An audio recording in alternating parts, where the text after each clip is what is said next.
The famine has begun. It says why breastfeeding isn't a solution to the formula shortage. The popular conception that parents can simply rely on breast milk is misguided and dangerous.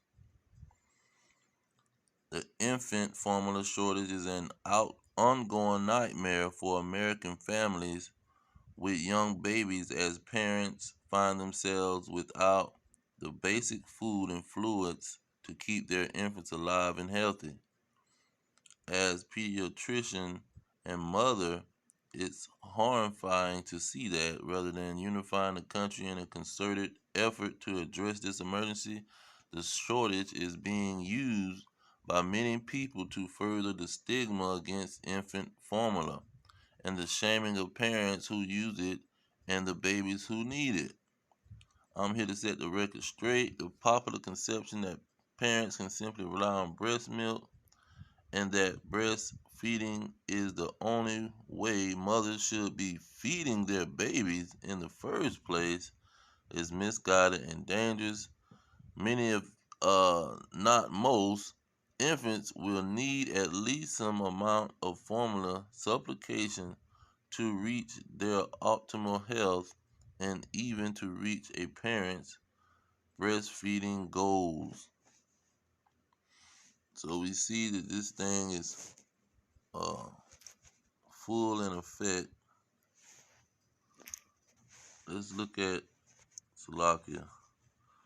I'm gonna look at another situation.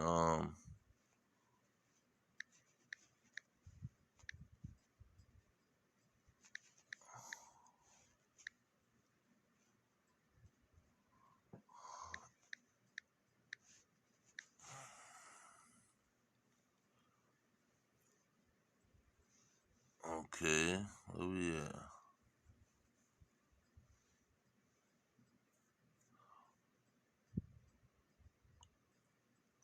Let's get this first one. Why shoplifting is soaring across the U.S. and will only get worse. They say shoplifting is soaring across the U.S.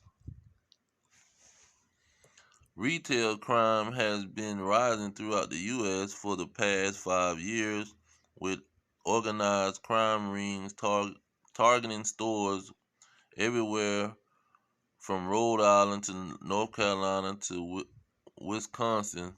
The National Retail Federation reported that store losses mounted from um, 400,000 per 1 billion in sales in 2015 to 700,000 in uh 2020. The biggest increase over that period happened not during the pandemic, but in 2019, when total losses from shoplifting surged to 61 billion, up from 50 billion that previous year. The COVID-19 lockdown in 2020 and in early 2021 moderated losses, largely because stores were closed and had uh, curtailed operating hours. Now that retailing has resumed, crime has spiked again. Shoplifting no longer fits its traditional mold as a non-violent crime perpetrated mostly by teens or substance abusing adults. Nearly two-thirds of the retailers surveyed by the National Retail Federation said that violence associated with store thefts has risen, led by organized gangs to resell the goods they steal. Like retailers, top law enforcement officials place some of the blame for the crime surge on a widespread lessening of penalties for shoplifting. So pretty much you see the shoplifting is on the rise. They're losing billions of dollars, close to $100 billion, as people shoplifting. And the grocery stores is in mixed with that, but let me get that.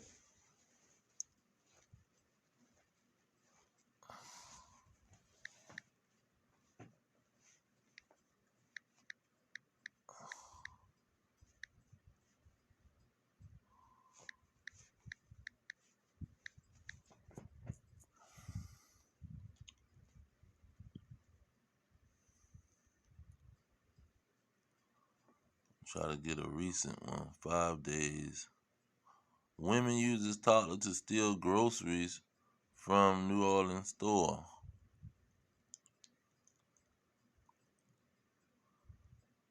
You're not imagining it. Stores are locking everything up. Caught on camera.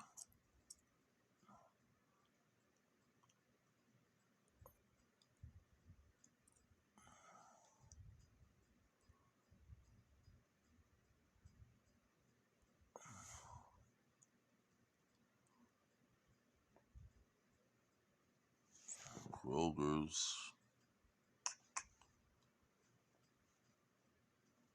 Let's try this one. Walmart. Say, what is Walmart shoplifting policy 2019?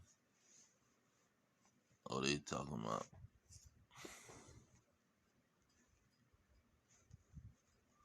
the laws. How does Walmart track shoplifting 2022?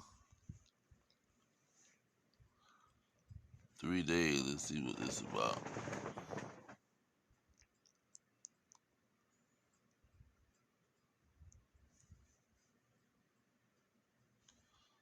How does Walmart track shoplifting? The amazing strategy.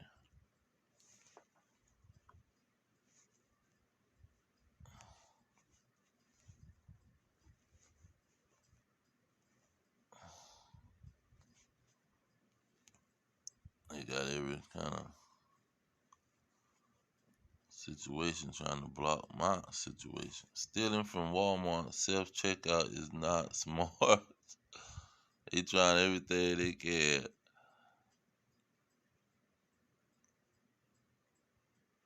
Let's see, Walmart, they got everything. They got food, plus they got other stuff.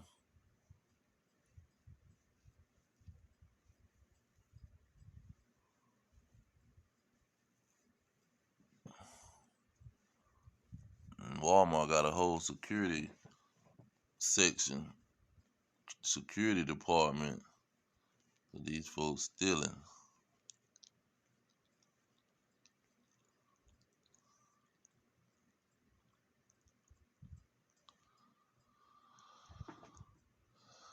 Man stole $1,000 worth of stuff. Well, let me get into the scriptures. I was trying to find an article, but we know what's going on. All right, let's look at this famine.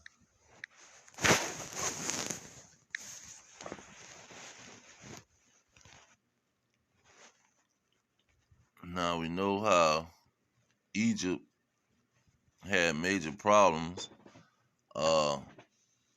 And one of the major problems Egypt had was a famine. That's what got us in the land of Egypt, was a famine. And the Most High uh, helped Joseph become second in charge because of the famine.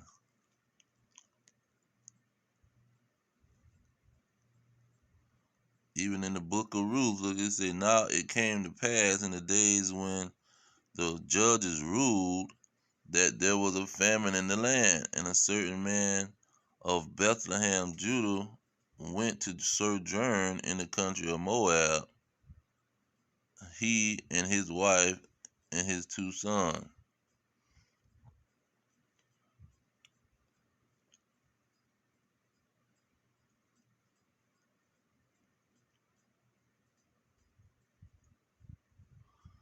And even King David had a famine. 3 years.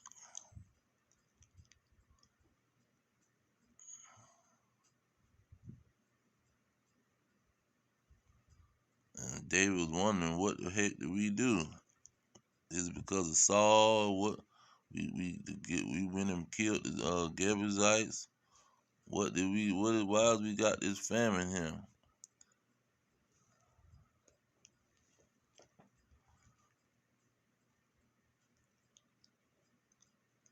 Now, let's go ahead and get Yahushua's warning for us.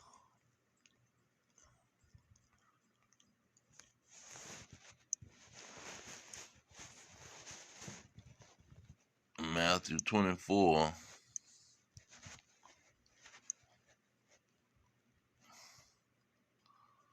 Okay, verse 6, he said, Ye shall hear rumors of wars. Hear wars and rumors of wars. See that ye be not troubled. Verse 7, it says, For nation shall rise against nation and kingdom against kingdom, and there shall be famines and pestilence and earthquakes in diverse places. So this famine was going to come in the last days, or when the world was coming to an end, according to Yahushua. Then you got Second Ezra talking about the end of the world and how it was going to take place. Say, behold, speak thou in the ears of my people the words of prophecy, which I will put in thy mouth, says the Lord, and cause them to be written in paper, for they are faithful and true. Look at verse 5. It said, Behold, says the Lord, I will bring plagues upon the world, the sword, famine, death, and destruction. So he promised that he's going to bring famine to the world. Okay. And look at verse 11. Talking about the spiritual Egypt, it says, But I will bring them with a mighty hand and a stretched out arm, and smite Egypt with plagues as before, and will destroy all the land thereof. So, he hit Egypt with a plague, and one of those plagues was famine. That's what I was talking about earlier. Let's see here. Look at verse 19. It says, A man shall have no pity upon his neighbor, but shall destroy their houses with the sword and spoil their goods because of the lack of bread and for the great tribulation. All right, let's get 6. Because 6 said this is going to be the identifying, the main sign that's going to happen to let you know that the world is coming to an end. It says, in verse 20, when the world that shall begin to vanish away shall be finished, then will I show these tokens. The book shall be opened before the firmament, and they shall see all together. Verse 22, And suddenly shall the sown places appear unsown, and full storehouses shall suddenly be found empty. See, the store is going to be found empty. The famine is going to kick in. And so, this also is a main sign, major sign for Babylon the Great, America. Let's see, verse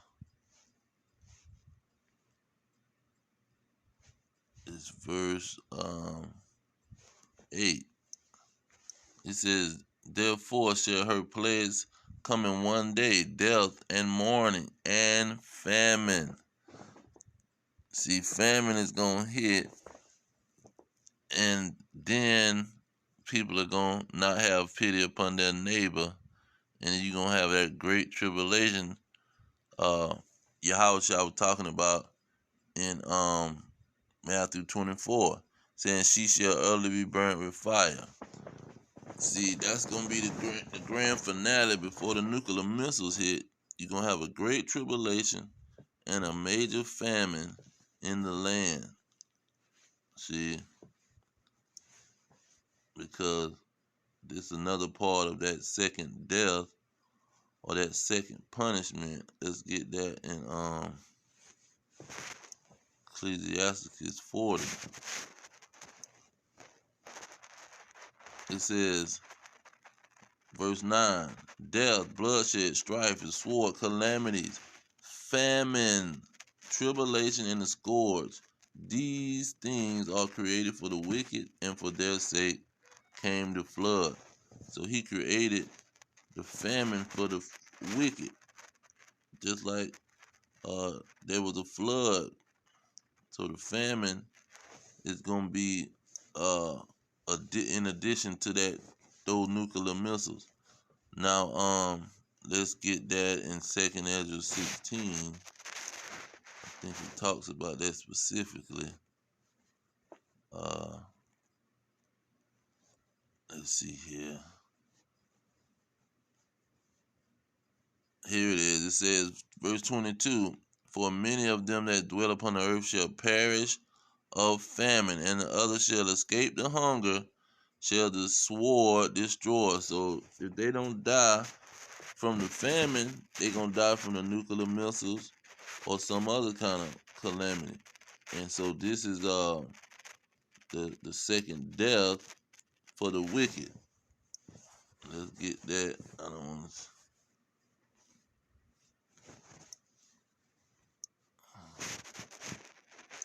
Okay. It says, and death and hell were cast into the lake of fire. This is the second death. See, that second death is what Peter was talking about. Peter says it's going to be two deaths pretty much. The 2 Peter 3, going to be two deaths that's going to be dealt with.